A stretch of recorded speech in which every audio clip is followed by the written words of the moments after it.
2 gram മുതൽ പാദസരങ്ങൾ, വളകൾ, 1/2 gram മുതൽ സ്റ്റഡുകൾ, 2000 രൂപ മുതൽ റിങ്ങുകൾ, 1 ഗ്രാമിൽ തുടങ്ങുന്ന മാലകൾ, നെക്ലസുകൾ, 9000 രൂപ മുതൽ ഡയമണ്ട് നെക്ലസുകൾ, 1 ലക്ഷം മുതൽ ആരംഭിക്കുന്ന വെഡിംഗ് സെറ്റുകൾ. കൂടാതെ നിങ്ങളുടെ പഴയ സ്വർണത്തിന് ഏറ്റവും ഉയർന്ന മൂല്യവും. Maharaja gold and diamonds, toll junction, Edappally, Palluruthy, Thrippunithura, Kalady, Eramalloor, Aroor പള്ളി, Thuravoor, Thrissur.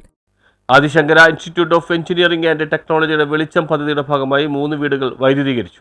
Adi Shankara institute of engineering and ടെക്നോളജിയിലെ നാഷണൽ സർവീസ് സ്കീമും റോട്ടറി ക്ലബ്ബ് ഓഫ് കൊച്ചിൻ എയർപോർട്ടും സംയുക്തമായി നടപ്പിലാക്കുന്ന വെളിച്ചം പദ്ധതിയുടെ ഭാഗമായി കാലടി പഞ്ചായത്തിലെ 3 വീടുകൾ വൈദ്യുതീകരിച്ചു. വീടുകൾ വൈദ്യുതീകരിക്കുവാൻ ബുദ്ധിമുട്ട് അനുഭവിക്കുന്നവരെ കണ്ടെത്തി വിദ്യാർത്ഥികളുടെ നേതൃത്വത്തിൽ വീടുകൾ വൈദ്യുതീകരിച്ച് നൽകുന്നതാണ് വെളിച്ചം പദ്ധതി. സാങ്കേതിക വിദഗ്ധരുടെയും കോളേജിലെ അധ്യാപകരുടെയും മേൽനോട്ടത്തിലാണ് വിദ്യാർത്ഥികൾ വീടുകൾ വൈദ്യുതീകരിക്കുന്നത്. തുടർന്നുള്ള വർഷങ്ങളിലും NSS യൂണിറ്റും റോട്ടറി ക്ലബ്ബ് ഓഫ് കൊച്ചിൻ എയർപോർട്ടുമായി ചേർന്ന് കൂടുതൽ വീടുകൾ വൈദ്യുതീകരിച്ച് നൽകും. കോളേജിലെ NSS programme officer Sijo George, rotary club president doctor Sunil J Ilamthattu എന്നിവരാണ് നേതൃത്വം നൽകുന്നത്. News bureau, Kalady.